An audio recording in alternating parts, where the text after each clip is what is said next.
ప్రజల్లా ప్రగతి కోరి కదిలింది, అనగారిన బతుకుల కండగా నిలిచింది, పాలకులను ఎదిరించగా నడిచింది, ప్రజాస్వామ్య రక్షణకై నిలిచింది.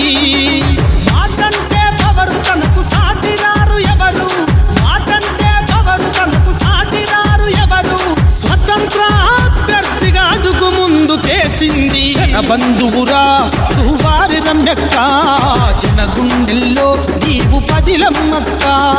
జన బంధువురా వారి రమ్యక్క, జన గుండెల్లో నీవు పదిలమ్మక్క.